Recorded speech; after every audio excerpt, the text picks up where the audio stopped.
Amphan করে দিলেন, পুরো খান খান দিলেন। আল্লাহ আয়লা, পারলে তোরা সামলা। আল্লাহ মাঝে মাঝে দিচ্ছেন বুলবুল, পারলে এবারে খুব বেড়ে গেছিস না, করছিস চুলবুল, দিচ্ছি বুলবুল, বুলবুল সামলা। দিলেন আল্লাহ করোনা ভাইরাস, পাবলিক মাথায় হাত দিয়ে বলে কি সর্বনাশ, চলছে লকডাউন, নেতারা রেগে আগুন, পাবলিকও পুরো গরম। মাঝে মাঝে আওয়াজ করে বলছে কি খাবো বলুন, কি খাবো বলুন। আল্লাহ বলে শোন, তোকে শুধু একা সাইজ করিনি, তোর নেতাকেও সাইজ করেছি। যে নেতা বলেছিল তোকে, যে নেতা তোকে বলেছিল ডিটেনশন ক্যাম্পে ঢুকিয়ে দেব, আমি আল্লাহ এখন তাকেও গৃহবন্দী করে ঘরে ঢুকিয়ে দিয়েছি। জোরে বলবেন না, কথা বলছেন না কেন? হ্যাঁ হ্যাঁ, আল্লাহ পারে তো। এটা নেতার জন্য আলাদা আর পাবলিকের জন্য আলাদা, এটা না। আল্লাহর বিচার হলো নিরপেক্ষ বিচার। তবে মনে রাখবেন, মুমিনের জন্য আল্লাহ সব সময় হেফাজত করবেন, দায়িত্ব নেবেন বলে ওয়াদা দিয়ে দিয়েছেন। লা তাহিনু ওয়া লা তাহজানু ওয়া আনতুমুল আ'লাউনা ইন কুনতুম মুমিনিন। চলে, আপনি মুমিন যদি হয়ে যান, আপনার কোনো ভয় নেই, দায়িত্ব আল্লাহ নেবেন। জোরে বলবেন না, আরো জোরে বলবেন না। আসেন, যে কথা আপনাদের বুঝাতে চাইছিলাম, টাকা সেই দাউদ আসলামের কাছে গেছে, হুজুর একটু বিচার করতে হবে। কি বিচার মা? হুজুর হাওয়া আমার আটা উড়িয়ে নিয়ে গেছে। কি সমস্যা? আটা উড়িয়ে নিয়ে চলে গেছে, হাওয়ার কি বিচার করা যায়? এক কাজ করো, আমি রাজ দরবার থেকে তোমাকে আটা দিচ্ছি, আটা নিয়ে চলে যাও। আটা নিয়ে চলে যাচ্ছেন, যাওয়ার পথে হযরত সুলাইমান হুজুরের সঙ্গে দেখা। কার সঙ্গে দেখা? সুলাইমান হুজুরের সঙ্গে দেখা। এই সুলাইমান হুজুর তিনি কিন্তু নবী ছিলেন, রাসূল না।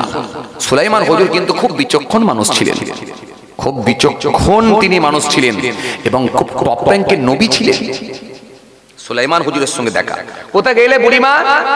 এই গিয়েছিলাম একটু আপনার আব্বাজানের কাছে। কেন? এই ঝড় এসে না আমার আটাগুলো কি সব উড়িয়ে নিয়ে চলে গেল, এই বিচারটা দেওয়ার জন্য গিয়েছিলাম। ও বুঝতে পেরেছি। আব্বা কি বলল? আব্বা বলল হাওয়ার বিচার করা যায়, দরবার থেকে আমি তোমাকে রাজ দরবার থেকে আটা দিচ্ছি, আটা নিয়ে গিয়ে তুমি বাড়িতে চলে যাও, শান্তি পাও। তো আটা দিয়ে দিয়েছে, চলে যাচ্ছি। সুলাইমান হুজুর খুব বিচক্ষণ নবী ছিলেন এবং বিচক্ষণ মানুষ ছিলেন।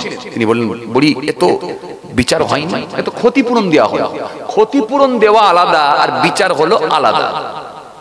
এক সময় হযরত দাউদ নবী বসে আছেন, একটা জমি মালিক এলো, জমি মালিক, ক্ষেতের মালিক এসে বলল হুজুর, হুজুর, আর একজন লোককে দেখাচ্ছে, হুজুর ওই লোকটা দেখছেন না, ও লোকটার ছাগল আমার জমির ফসল খেয়ে নিয়েছে, হুজুর বিচার করে দেন। হযরত দাউদ নবী সেই সময় বললেন ও লোকটার ছাগল তোমার জমির ফসল খেয়ে নিয়েছে, কতটা খেয়েছে? হুজুর অনেকটাই খেয়েছে। এই ফসলের মূল্য কত হবে একবার বলো? ফসলের মূল্য হিসাব করে দেখা যায়, ফসলের মূল্য যা হয়ে গেছে ছাগলের দামের থেকে বেশি। ছাগল বিক্রি করলে যা দাম হবে, ফসল খেয়েছে তার থেকে বেশি দাম। ফসলের মূল্য হিসাব করে দেখা যায় হুজুর ওই ছাগলের দাম যা, তার থেকে ফসলের মূল্য অনেক বেশি। হযরত দাউদ নবী সেই সময় বিচার করে দিলেন, হে ছাগলের মালিক, তোমার ছাগলের থেকে এর ফসলের মূল্যর দাম অনেক বেশি হয়ে গেছে, সুতরাং তুমি তোমার ছাগলটাকে জমি মালিককে দিয়ে দাও। জমি মালিকের ফসলের দাম বেশি হয়ে গেছে, জমি মালিককে যখন ছাগলটা দিয়ে দেয়া হলো, জমি মালিক কিন্তু খুশি হয়ে গেল, কারণ সে বুঝতে পেরেছে আজকে ছাগল ছোট আছে, আগামীকাল এই ছাগল একদিনে বড় হবে, তার বাচ্চা করে অনেক বাচ্চাও হবে, বিক্রি করলে ভালো মোটা অঙ্কের দামেতেও যাবে, সুতরাং কিন্তু আমার লস নাই। এখন তো আমরা সব অঙ্ক কষি, সূত্র ফেলি না, কথা বলছেন না কেন? কথা বলেন। সব বীজগুলো সে সূত্র মেরে আমরা এখন অঙ্ক কষে বিচার করি, কোনটাই লাভ কোনটাই লস। আপনি কথা বলছেন না কেন? হ্যাঁ না কিছু বলেন? মানুষ এখন খুব চালাক। জমি মালিক হিসাব করে দেখেছে ছাগল পেয়েছি মানে আমার লস নাই। এখন ওই জমি মালিক চিন্তা করে দেখলো আমার লস নাই, জমি মালিক ছাগলটা নিয়ে চলে যাচ্ছে, কিন্তু ছাগলের মালিকের মনটা খারাপ হওয়ারই তো কথা। মনটা বড় খারাপ, ছাগলটা আবার নিয়ে নিল, মনটা বড় খারাপ। কিন্তু দাউদ নবী বিচার করে দিয়েছেন এখানে আর কোনো কথা চলবে না। খালি হাতে চোখ ভরা পানি নিয়ে বুক ভরা বেদনা নিয়ে খালি হাতে তিনি মনটা খারাপ করে হেঁটে হেঁটে যাচ্ছেন। সামনে যাওয়ার পথে হাজাতে সুলাইমান হুজুরের সঙ্গে দেখা হয়ে গেল। সুলাইমান হুজুর বললেন, কোথায় গিয়েছিলেন বাবা? কোথায় গিয়েছিলে বাবা? বলে আপনার আব্বা জানের কাছে। আব্বার কাছে গিয়েছিলে কেন? বলে আর বলবেন না, আমার ছাগল ওই মানুষটা ওই ভাইটার জমির ফসল খেয়ে নিয়েছে, বিচার দিতে গিয়েছিলাম। কি বিচার করলো? আব্বা বলল ফসলের মূল্য বেশি হয়ে গেছে, ছাগলের দাম যা তার থেকে ফসলের মূল্য বেশি। আব্বা বলল ছাগলটা ওকে দিয়ে দাও। ছাগলটা দিয়ে দিলাম। আমি গরিব মানুষ, তাই মন খুব খারাপ। আমার কিভাবে পরিবারটা চলবে? আজকে আমার ছাগলটা ছিল, 2 পয়সা ইনকাম হতো, সে ছাগলটা চলে গেল, মনটা খুব খারাপ। আমি তো আর জানিয়ে খাওয়াইনি, ছাগল পড়ে গেছে। হযরত সুলাইমান নবী সেই সময় বললেন, বিচারটা তো হলো না, যাও আমার আব্বার কাছে যাও, আমার আব্বার কাছে গিয়ে বলো, আমার আব্বা জানকে গিয়ে বলো, আপনি তো দুনিয়ার কোনো সাধারণ নেতা না, আপনি তো দুনিয়ার কোনো সাধারণ বিচারক না, আপনি তো দুনিয়ার কোনো সাধারণ মানুষ না, আপনি হলেন আল্লাহ নবী, আপনি হলেন আল্লাহ রাসূল, আপনি হলেন পয়গম্বর। সাধারণ মানুষের বিচার আলাদা, আর আপনার জন্য বিচার হবে আলাদা। আজকের দিনে নেতার বিচার হয় আলাদা। কথা বলেন না কেন? কথা বলেন ভাই, কি হয় না? হ্যাঁ, একজন নেতা বাবাজি আমার ভাইয়ের, আপনি অবাক হয়ে যাবেন, গরিবের মালও খেয়ে নেয়।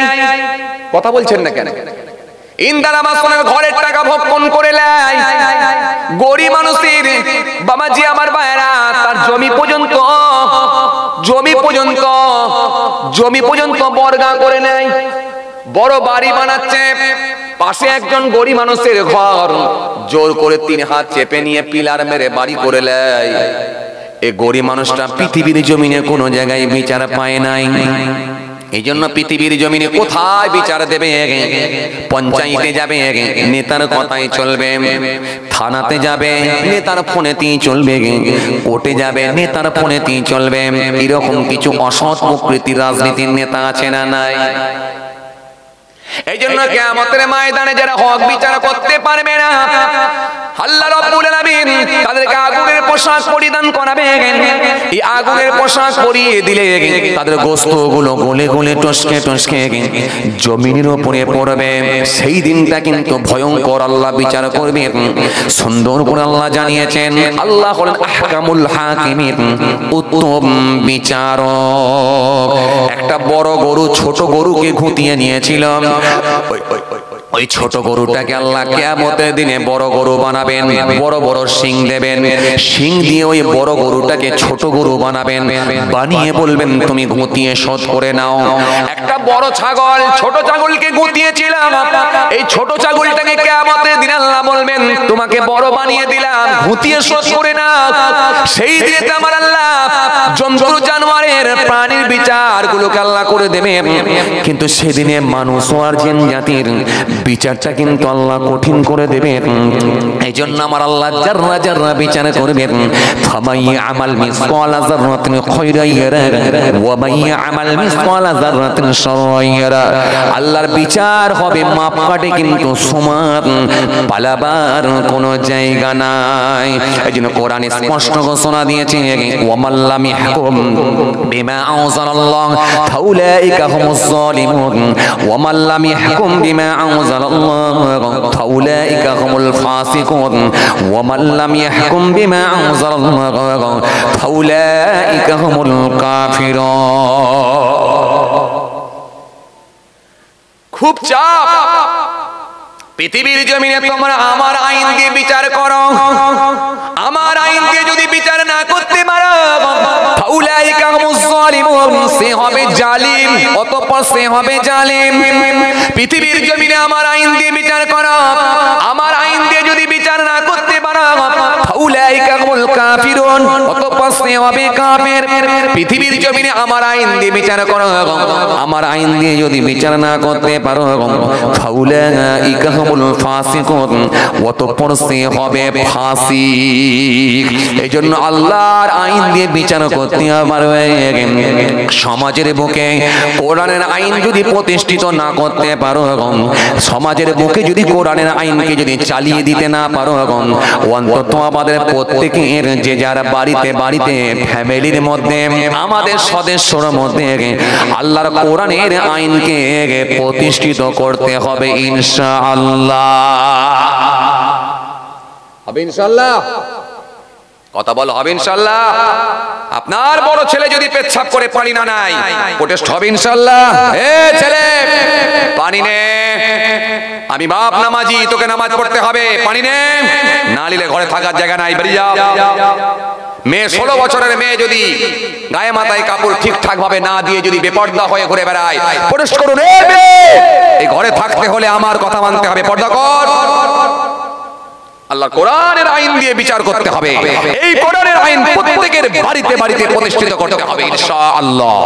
তবে এতে রয়েছে সফলতা, এতে রয়েছে কামিয়াবি, এতে রয়েছে আপনি পরকালটা আপনার জন্য আল্লাহ জান্নাত করে দেবে ইনশাআল্লাহ। ভাইরা আমার, বন্ধুরা আমার, সাথী মহাব্বতের ভাইরা, যে কথা বোঝাতে চাইছিলাম, সুলাইমান নবী বললেন আব্বাকে গিয়ে বলো একটু ভাবনা চিন্তা করে একটু বিবেচনা করে বিচারটা করতে। যাও, মনে আছে তো আপনাদের? কষ্ট হচ্ছে আপনাদের? জোরে বলেন কষ্ট? মাশাআল্লাহ, কষ্ট হয়নি? একবার তাকবীর দেন, নারে তাকবীর, একটু সবাই মিলে দেন নারে তাকবীর। মাশাআল্লাহ। হুজুর কেবলা না আসা পর্যন্ত আপনাদের খেদমতে আছি। বাবাজি আমার ভাইরা, হুজুর কেবলা না আসা পর্যন্ত আমি আছি, এলেই ছেড়ে দেবো। আসেন, খেয়াল করেন যে কথা আপনাদের বোঝাতে চাইছিলাম, খুব ঠান্ডা বেরেনে খেয়াল করেন, খুব ঠান্ডা বেরেনে খেয়াল করেন। হযরত সুলাইমান আলাইহিস সালাম বললেন যাও আমার আব্বাকে গিয়ে বলো একটু ভাবনা চিন্তা করে বিচারটা করতে, একটু বিবেচনা করে। কারণ তুমি তো ক্ষেতের মালিক, তোমার তো ফসল আবার হয়ে যাবে, আবার ছাগলটাও পেয়ে গেলে, আর এ বেচারা ছাগলটাও পেল না, এ বেচারা অসহায় হয়ে গেল, একটু ভাবনা চিন্তা করে করতে। যাও আবার তোমরা দুজন আব্বার কাছে যাও। দুইজন ব্যক্তি আমার আব্বা জানের কাছে গেলে, হযরত দাউদ আসলামের কাছে। হযরত দাউদ আসলামের কাছে গিয়ে বললেন ও আল্লাহ নবী, ও হযরত দাউদ নবী, হুজুর আপনি যদি একটু বিচারটা ভাবনা চিন্তা করে করতেন, হুজুর যদি আপনি বিচারটা একটু বিবেচনা করে করতেন, হুজুর আমার ছাগলটা চলে গেলে আমি গরিব মানুষ, আমি অসহায়, হুজুর বিয়াদবি নেবেন না, আমার পরিবারটা স্বচ্ছভাবে চলবে না হুজুর। হযরত সুলাইমান নবী, হযরত দাউদ নবী বললেন এই কথাকে তোমাকে শেখানো বলো, তোমার ছাগল যে পরিমাণ ফসল খেয়েছে, ফসলের মূল্য অনেক বেশি হয়ে গেছে, ছাগলের মূল্য তার থেকে কম, এই বিচার আবার কেমন করে হবে? এই কথাটা তোমাকে কে শিখিয়েছে বলো? বলেন হুজুর এই কথাটা আমার মুখের কথা নয়, এটা হলো আপনারই ছোট সাহেবজাদা হযরত সুলাইমান হুজুর, তিনি আমাকে বলেছে। জোরে হবে না? হযরত দাউদ আসলাম সেই সময় বললেন যাও আমার বেটাকে ডাকো, আমার ছেলেকে ডাকো, আমার ছেলেকে ডেকে নিয়ে এসো, যাও আমার ছেলেকে ডাকো। ছাগলের মালিক দৌড়ে চলে গেলেন, গিয়ে বললেন ও হযরত সুলাইমান হুজুর, আপনাকে আপনার আব্বা জান ডেকেছেন, চলুন হুজুর। এই কথা বলার পরে হযরত সুলাইমান নবী, সুলাইমান হুজুর গুটি গুটি গুটি গুটি পায়ে হযরত দাউদ নবীর খেদমতে আছেন।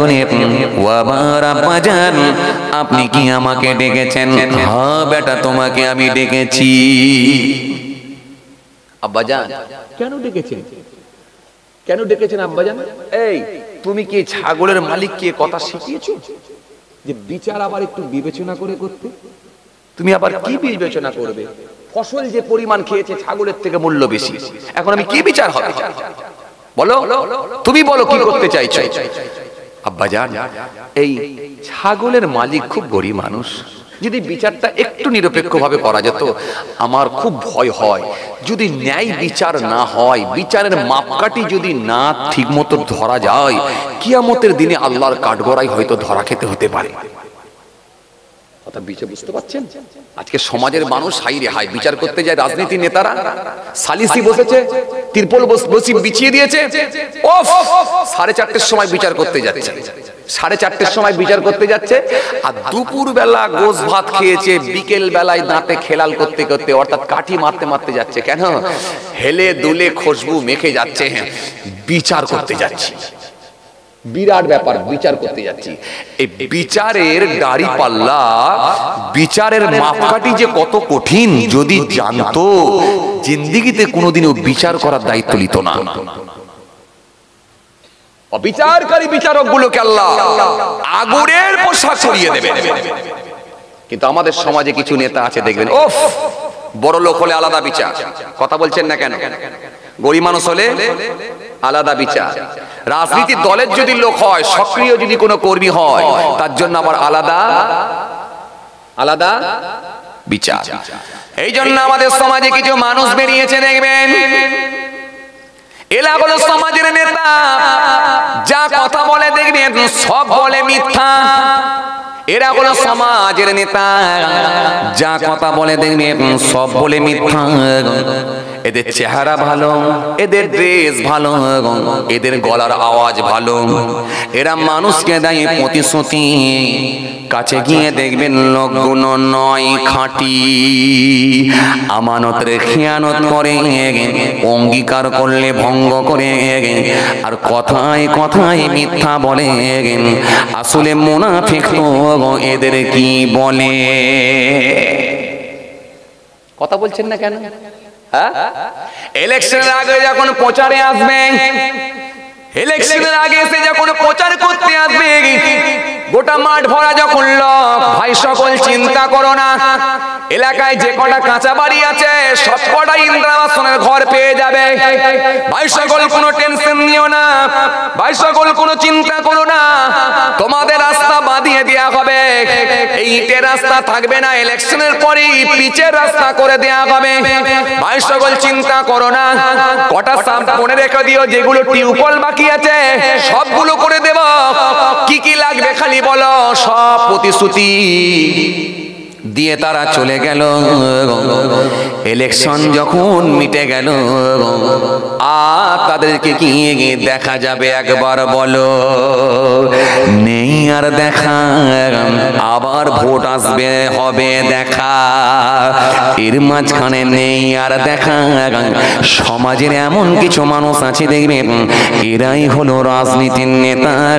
এরকম কিছু মানুষ আছে দেখবেন, এরা বিচার যখন করতে যাবে, গরিবের জন্য আলাদা বিচার, বড় লোকের জন্য আলাদা বিচার, ধনী লোকের জন্য আলাদা বিচার, গরিব লোকের জন্য আলাদা বিচার। বাবাজি আমার ভাইরা শুনে রেখে দিন, জেনে রেখে দিন, এরা যখন বিচার করতে যাবে, মুখ চেয়ে বিচার করবে, তার দলের কর্মী হলে আলাদা বিচার, আর সাধারণ ব্যক্তি হলে আলাদা বিচার। দলের কর্মী যদি হয়ে যায় আলাদা বিচার। এই জন্য দেখবেন যার জমি বর্গা হয় সে জেল খাটছে, যে লোকটা বর্গা করেছে, রাজনীতির জান্ডা আছে, সে দেখেন ঘুরে বেড়াচ্ছে। কথা বলছেন না কেন? একটু জোর করে বলেন না, হচ্ছে কি হয় না? এই জন্য দেখবেন যে মহিলাটা ধর্ষণের শিকার হচ্ছে, সে জেল খাটছে, কিন্তু যে লোকটা ধর্ষণ করেছে সে দেখে রাজনীতির ঝান্ডা নিয়ে ঘুরে বেড়াচ্ছে। তার আপনাদের সামনে জ্বলন্ত একটা নিদর্শন দিয়ে আপনাদের জানা আছে। এই কয়েকদিন আগে আপনাদের জানা আছে, বাবাজি আমার ভাইরা, গুজরাটের জমিনে বিলকিস বানু বলে একজন মহিলা আপনাদের জানা আছে 7 থেকে 8 জন পুরুষ মিলে যেভাবে তার উপর পাশবিক অত্যাচার চালিয়েছিল আপনাদের জানা আছে। এই সমস্ত আসামিগুলোকে ওখানকার নেতা লিডার গলায় মালা পরিয়ে দিয়ে বরণ করে নিয়েছে। প্রত্যেকটা আসামিগুলোকে বিলখোস একেবারে খারিজ করে দিয়েছে, তাদেরকে সব কিন্তু মুক্তি দিয়ে দিয়েছে। একবার বলেন, অথচ যে আসামি বাবাজি আমার ভাইরা তাকে তার উপর নির্যাতন চালিয়ে যাচ্ছে। ও বাবাজি আমার ভাইরা, এটাই হলো সমাজের বিচার। আপনাদের জানা আছে তারপরে জানসারিকে পিটিয়ে পিটিয়ে মারা হয়েছে, জুনায়েদকে পিটিয়ে পিটিয়ে মারা হয়েছে, আফলাককে মারা হয়েছে রাজস্থানের জমিনে। রাজস্থানের জমিনে বাবাজি আমার ভাইরা তাকে পিটিয়ে পিটিয়ে মারা হয়েছে, তার উপর প্রহার করা হয়েছে, গাঁতি দিয়ে মারা হয়েছে, গায়ের উপরে পেট্রোল ঢেলে দিয়ে কেরোসিন লাগিয়ে দিয়ে জ্বালিয়ে দেওয়া হয়েছে। যার নাম হলো আফলাক, মালদা জেলায় বাড়ি। আপনাদের জানা আছে যে ব্যক্তিটা এইভাবে নির্মমভাবে তার উপর হত্যা করলো, সোশ্যাল মিডিয়ায় ভাইরাল হলো, সারা ভারতবর্ষের মানুষ জানে। অথচ আপনি অবাক হয়ে যাবেন, যে ব্যক্তিটা এইভাবে হত্যা করলো তার বিচার হওয়া তো দূরের কথা, বরং তাকে সম্মানের সঙ্গে নেতা বানিয়ে দেয়া হলো। এই হলো আমার ভারতবর্ষের চিত্র। কিছু মানুষ এরকম আছে না নাই? আছে? ন্যায় বিচার নাই, কোথায় যাবেন? ন্যায় বিচার নাই, কোথায় যাবেন? ঠিক এই কয়েকদিন আগে আপনাদের জানা আছে অস্ট্রেলিয়া আর ভারত বিশ্বকাপ খেলা হলো। কথা বলেন, আমার ভারতবর্ষের টিম জি যথেষ্ট পারফরম্যান্স ঠিক রেখেছিল। প্রত্যেকটা ম্যাচেই তারা, প্রত্যেকটা খেলাতেই তারা জি জিতে জিতে ফাইনাল পর্যন্ত পৌঁছেছিল। খেলায় হার জিত আছে, থাকতেই পারে, হার জিত আছে, এক পক্ষ জিতবে আর এক পক্ষ হারবে, একদম ঠিক। কিন্তু কিছু মানুষ যারা এই ভারতকে নিয়ে টোল করেছিল, এই ভারতের টিমকে নিয়ে যারা নিন্দা করেছিল, এর জন্য আমরা তীব্র প্রতিবাদ জানাই। যে দেশে থাকবে, যে দেশে খাবে, যে দেশে শোবে, নিশ্চিত হবে সেই দেশেরই গুণ গাইতে হবে। কেন রাসূল শিখিয়েছে হুব্বুল ওয়াতানি মিনাল ঈমান, দেশ প্রেম হলো ঈমানের অঙ্গ।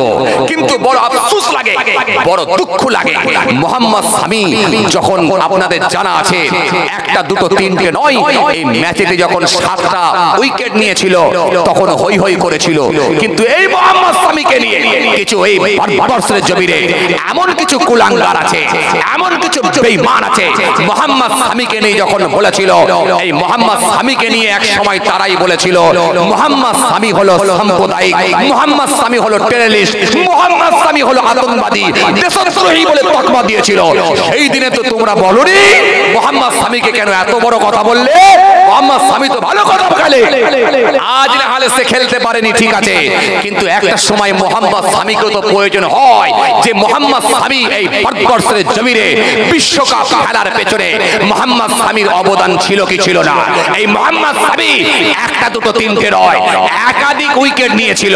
কিন্তু এই মোহাম্মদ শামিকে তোমরা দেশদ্রোহী, তোমরা মোহাম্মদ শামিকে কেন কটু কথা বললে? এটা কি কোনো সাম্প্রদায়িক কথাবার্তা নয়? কিছু নেতা ভাষণ দিচ্ছে, বড় দুঃখ লাগে। মুসলমানকে যখন বলবে তখন সেটা তোমাদের গায়ে লাগে না, তখন বলবে ঠিকই আছে। কিন্তু বাবাজি আমার ভাইরা, তখন তোমরা তখন আওয়াজ তুলতে পারোনি কেন?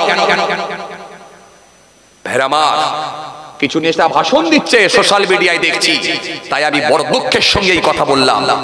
আজকে মোহাম্মদ শামি যথেষ্ট ভালো খেলে, মোহাম্মদ সিরাজ যথেষ্ট ভালো খেলে, ভারতবর্ষের জমিনে এই সমস্ত প্লেয়ারদের নাম আছে আপনাদের জানা আছে। শুধু তাই নয়, ভারতবর্ষের জন্য, এই দেশের জন্য তাদের যথেষ্ট অবদান আছে।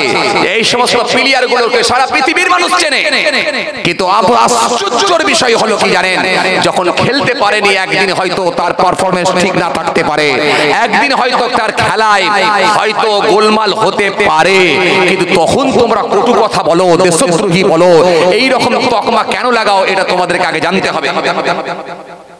যাই হোক, চলুন আমি যে কথা আপনাদের বোঝাতে চাইছিলাম, হযরত দাউদ আসলামের কথা বলছিলাম, মনে আছে তো আপনাদের? মনে আছে? হযরত দাউদ আসলামের কাছে সুলাইমান আলাইহিস সালাম গেলেন। সুলাইমান আলাইহিস সালাম গিয়ে বললেন, আব্বাজান আপনি ডেকেছেন? বলে বেটা তোমাকে ডেকেছি।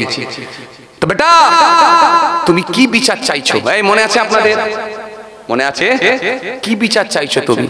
তখন বলল আব্বাজান এ ছাগলের মালিক খুব গরিব মানুষ, বিচারটা যদি একটু নিরপেক্ষ ভাবে করতেন, একটু যদি নিরপেক্ষ ভাবে আব্বাজান একটু যদি বিবেচনা করে করেন, বিচারটা একটু অন্যভাবেও করা যায়। আমার ভয় হয় কিয়ামতের ময়দানে আল্লাহ যারা যারা বিচার করবে, সেদিনে ন্যায় বিচার না হলে হয়তো আল্লাহর কাঠগড়ায় আল্লাহ কাকে আটকাবে। আব্বা আমার বড় হয় বিচারটা যদি একটু অন্যভাবে করা যেত। হযরত দাউদ আসলাম সেই সময় বললেন, বেটা তুমি কি বিচার চাইছো বলো, বলো তুমি কেমন বিচার চাইছো বলো। হযরত সুলাইমান হুজুর সেই সময় বলেছিলেন, ও আমার আব্বাজান শুনে রেখে দিন, যে পরিমাণ ফসল খেয়েছে ছাগলের থেকে অনেক বেশি হয়ে গিয়েছে। তবে আব্বাজান একটা কথা, এই ক্ষেতের মালিককে, জমির মালিককে ছাগলটা দিয়ে দেন ততদিন পর্যন্ত, আর এই ছাগলের মালিককে যে পরিমাণ ফসলের ক্ষতি করেছে ওই পরিমাণ ফসল আবার নতুন করে আবার তৈরি করে দিতে বলুন, নতুন করে বীজ লাগিয়ে দিতে বলুন। এই বীজ থেকে যখন আস্তে আস্তে ফসল তৈরি হবে, পূর্বের ন্যায় যখন গাছ হয়ে যাবে, তখন ওই ছাগলের মালিকটা আবার পুনরায় ফের, ওই ক্ষেতের মালিকটা আবার পুনরায় ফের ছাগলের মালিককে দিয়ে দেবে। আর ক্ষেতের মালিক সেই সময় তার আগের মতো ফসল হয়ে গেছে বলে ছাগলের মালিককে ছাগলটা দিয়ে দেবে। কথা বুঝতে পারলেন? এই যতদিন পর্যন্ত ফসল বড় না হচ্ছে, ফসল যতদিন পর্যন্ত আগের মতো না হচ্ছে, ততদিন পর্যন্ত জমি মালিকের কাছে ছাগলটা থাকবে। জমি মালিক ওই ছাগলের দুধ দহন করবে, খাবে, ছাগলের লোম কাটবে, বিক্রি করবে। কিন্তু যখন ফসল পুনরায় ফের আগের মতো হয়ে যাবে, তখন ওই জমি মালিক তারা ওই ছাগলটা নিয়ে ছাগলের মালিককে ফিরিয়ে দেবে। এতে করে একদিন না একদিন ছাগলের মালিকটাও পেল, আর ফসলের মালিকটা পূর্বের মতো তার ফসল তৈরি হয়ে গেল। তাহলে এরও ক্ষতিপূরণ দেওয়া হলো, আর ততদিন পর্যন্ত ছাগলটা ব্যবহার করতে পারলো। কথা বুঝতে পারছেন আপনারা? বুঝতে পারছেন? এই বুঝতে অসুবিধা হয় না তো? বুঝতে পারছেন? আব্বা এই ছাগলের মালিকটা এখন ক্ষেতের মালিককে দিয়ে দিবে, আর এই ছাগলের মালিককে বলুন যে পরিমাণ ফসল ক্ষতি করেছে ওই ফসল আবার নতুন করে আগের মতো তৈরি করে দিতে বলুন। ফসল যখন আগের মতো পূর্বের মতো হয়ে যাবে, তখন ওই ক্ষেতের মালিক ছাগলটা আবার ছাগলের মালিককে দিয়ে দেবে। আর যতদিন ক্ষেতের মালিকের কাছে ছাগল থাকবে, ওই ছাগলের দুধ দহন করবে, ওর লোমগুলোকে বিক্রি করবে, সব করতে পারবে। কিন্তু যখন ফসল আগের মতো তৈরি হয়ে যাবে, তখন কিন্তু আর পারবে না। এই ছাগলের মালিকের কাছে ওই ক্ষেতের মালিককে আবার পূর্বে ছাগলটাকে ফেরত দিয়ে দিতে হবে। এতে করে ছাগলের মালিকের একটা আশা থাকবে যে ইনশাআল্লাহ আমিও ছাগল একদিন পাবো। জোরে বলবেন না? সবাই এই বিচারটাকে মেনে নিল। দাউদ আসলাম বললেন, মাশাআল্লাহ খুব সুন্দর বিচার করেছো বেটা, এই বিচারটাকে আমিও মেনে নিলাম। জোরে বলবেন না? কত সুন্দর বিচার! আপনি অবাক হয়ে যাবেন। জি, আজকের বিচার তো আলাদা হয়ে গেছে। এই ইনসাফ কোথায়? ইনসাফ কোথায়? একটা শাশুড়ি তার বৌমাদের ভেতরে, তিনটে বৌমার ভেতরে নিরপেক্ষ বিচার করতে পারে। কথা ঠিক কিনা ভুল বলেন? বড় ছেলেটা একটু রাজনীতি করে বলে তাকে ভয় করে, বৌমাকেও ঠিক রাখতে হবে। আরে কথা বলছেন না কেন? বৌমাকে ঠিক করতে হবে। হ্যাঁ, মেজো ছেলেটা বাইরে থাকে বলে, হাজার হাজার টাকা ওখানে পাঠাই বলে, সে একটু পয়সাওয়ালা বলে তার বউকে ঠিক রাখতে হবে। কথা বলছেন না কেন? আগে বলছিলাম না কেন, বালিশ মন্ত্রী যদি আবার ফোন করে দেয় তাহলে তো গোলমাল হবে। টাকা পাঠানো যদি বন্ধ, কথা বলেন না কেন বন্ধ? এ বালিশ মন্ত্রী